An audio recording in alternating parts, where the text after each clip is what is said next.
All dressed in red and nowhere to go. Sit down, get out some caviar. It's the Nerd Files. Let's jump into Magical Mysteries Tour. Now that one. You have the Blu-ray. Wow, okay. First time I'd ever seen it, and I loved it. It was goofy. It was fun. It was like an adventure the whole time. I only wish it had been a little longer. It was like maybe like exactly an hour or something. It was 53 minutes. It was made for television, and it aired on BBC on Boxing Day, '67. And the Beatles directed this time. Oh yeah, Paul McCartney directed this one. This was the first movie they did after Brian Epstein overdosed. So yeah, they kind of just did whatever they wanted. This was also the first time that the general public became aware how many drugs they were doing. Because yeah, like before that, Brian Epstein had kept them as a very like wholesome family name. And Magical Mystery Tour kind of changed that because they got to see them like they're really high for a lot of this. It definitely shows. I Am the Walrus. Enough said. that might be the best video in there. That or Your Mother Should Know. Those two are like really excellent music videos. I like the part 2 with the mountains. I don't know if that's the same. The guy. Yeah, he's like, where if you look to your left, it's a bad view, but if you look to your right, and then it goes on to this trippy sequence. Yeah, where it's like in the different colors, like 2001. Yeah, that's the song "Flying" off of Magical Mystery Tour. It's instrumental. Yeah, I like that part a lot. Yeah, I like that one too. Can definitely see the drug influence, and I think that it goes the Monkeys, the band the Monkeys put out a movie called Head, and it's very similar in tone as far as like the drug use and the visuals. Yeah. So I don't know. It's just maybe a coincidence. It was around the same time. But I think that was the 60s, man. I really do. Oh, yeah. Well, and like some of the sketches were very Monty Python. Like the dream sequence where she's in the restaurant and John is piling food, the sloppy food onto her plate. We were watching that and I was like, this is the scene from Monty Python and the Meaning of Life where they vomit a lot. I like this scene better, but because there's no vomit, but well, this is the vomit sketch. It's the exact same like structure basically. It just seems too that they kind of just made up stuff as they went along. And oh yeah. Now, Tom, you mentioned that Paul McCartney directed it mostly. Was that?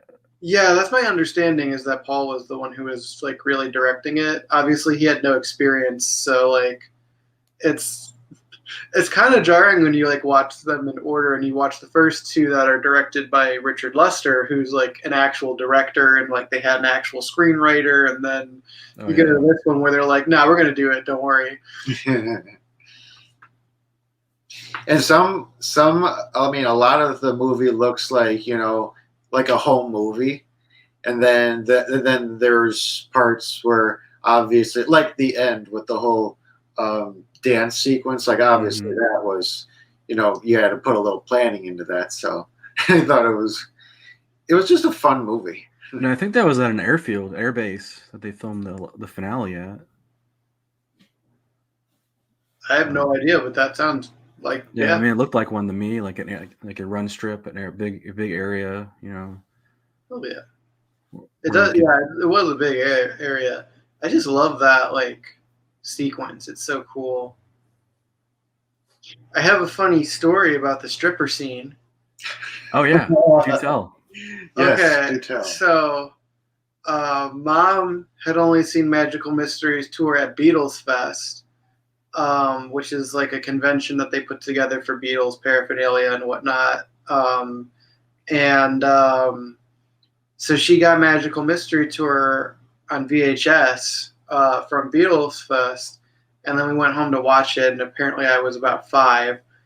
And she was like, he's young, he's not going to understand the drug references, so like he's just going to read it as like a goofy movie, so I think we can get away with it.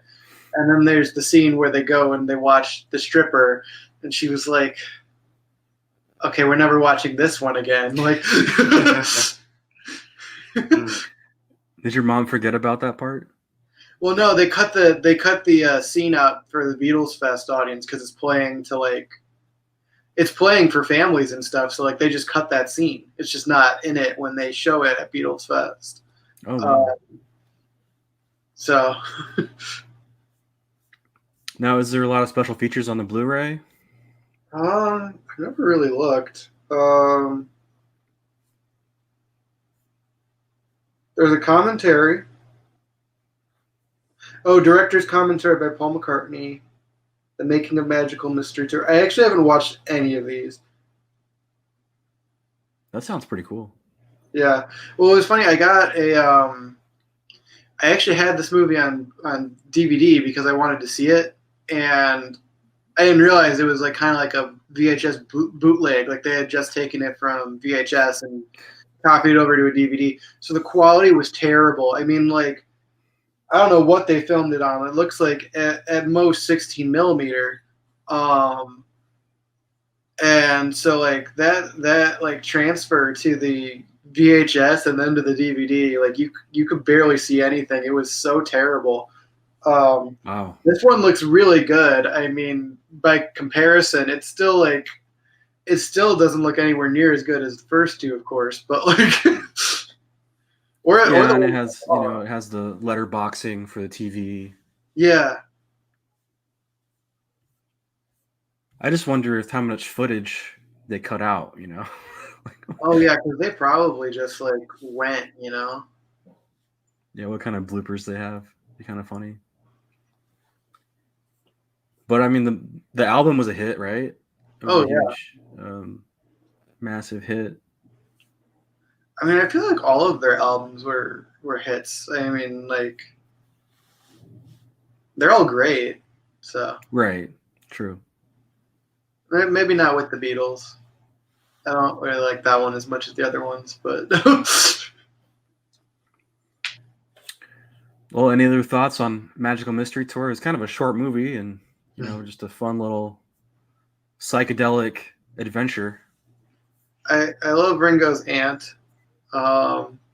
It's funny how they like have incorporated fake family members into the movies because the first one had Paul's father. Yeah. Or was it his father? I thought it was his grandfather. I think it was grandfather. Yeah, grandfather. I'll go with that. And so then this one has Ringo's aunt, and the family members cause tension, which is it's funny that that's like the plot line that they went with again. But it was cute because she had like the whole like dream sequence where she falls in love with the with the guy before he speaks, and then he speaks, and she's like, "Oh no, I don't like him now." And then she has the whole sequence, the dream sequence where she's being fed slop by John Lennon in a costume, and that was really funny. John Lennon was in a lot of like goofy costumes and doing stuff throughout the movie. I know there's a couple parts where I didn't even know if he was in the movie still. Yeah. There's one scene where I think he's just in the background with glasses on and just sitting there. I don't know, like it didn't even look like him too. I thought it was somebody else. Oh yeah. Then there's like that military guy just saying gibberish over and over. Yeah. And then there's the sequence with the wizards that they go back to.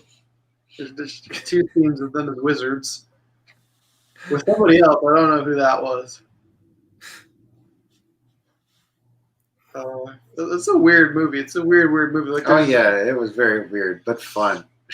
That's one of those ones. Like Mom said, she was like, "I wish you could go back and whisper in their ears, like, go to Liverpool, do all your Liverpool songs, like, go down Helter Skelter singing Helter Skelter, go to Strawberry Fields and do a music video there, play at the Cavern Club for your climax." Because the Cavern Club that they played in doesn't exist anymore. I mean, there's a new Cavern Club But like that's only because they were famous enough to like they're like, oh yeah, we're gonna erect a new thing, but that's not where they played. I mean, that building's gone, but it would have been there in '67, you know. Yeah. Yeah, that would have been interesting. But I mean, again, like you said, it was Paul's first time and the Beatles' first time directing. I mean, maybe they didn't have the focus or maybe they didn't want to do that. They just wanted to make I it don't as think they they. thought of it. Yeah. Like, I just don't think it was ever a thought in their head. But I mean, we're looking at it from a like this is a historical artifact setting, whereas like they were like, let's get high and make a movie. Like That's what it felt like. You know, it was like four buddies making a film. Yeah. Just because. Mm-hmm. Just because they like were contractually obligated to make a movie, so they decide they're gonna do it. Like, and they did it. And it promotes their album. You know, it's like a win-win. Yeah. So.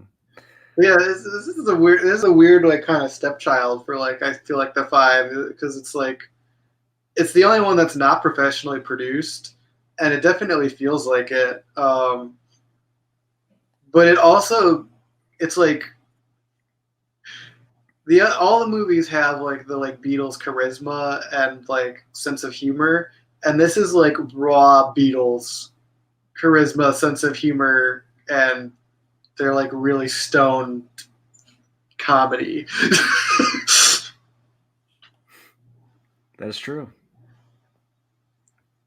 Okay, so what is next after this one? Yellow Submarine? Yellow Submarine, which the Beatles had very little to do with.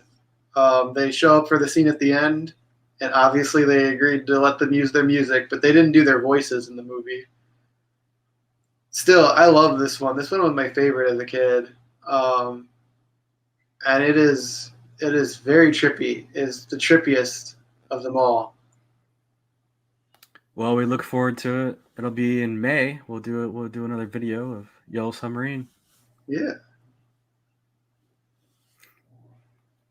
All right, guys. I guess that'll do it, right? I mean, anything else you want to add? I mean, I don't know. I don't really have anything. Like this one is just fucking nuts. Yeah, like, me neither. Honestly, like we can't even describe this movie if you haven't seen it. Like you just need to watch it. Turn it on and enjoy yourself for the next 53 minutes. Yeah, it's that weird. Like it's that weird. Like there's the Fool on the Hill scene is just Paul McCartney on a hill, and then they like go to his eyes sometimes, and he like raises his eyebrows, close-ups on his eyes. The I Am the Walrus scene, they just play on a piano and they have crazy costumes and they walk in a conga line at one point. Yes, and it's like a magic school bus. Yeah. There's a scene where they like all go into a tiny tent and there's a huge movie projection screen in there, like, and they watch Blue Jay Way. That one's pretty trippy too. The whole movie is. It's a psychedelic ride. Oh my god, yeah. Well, anyways, guys, thanks for watching, and be sure to let us know what you thought of Magical Mystery Tour. We'll be back again for. This has been episode 90, I think 3 of the Nerd Files. So thank you guys for being here. Tom You're and welcome. Yeah, I'll play a little. You want to play us out? Go ahead.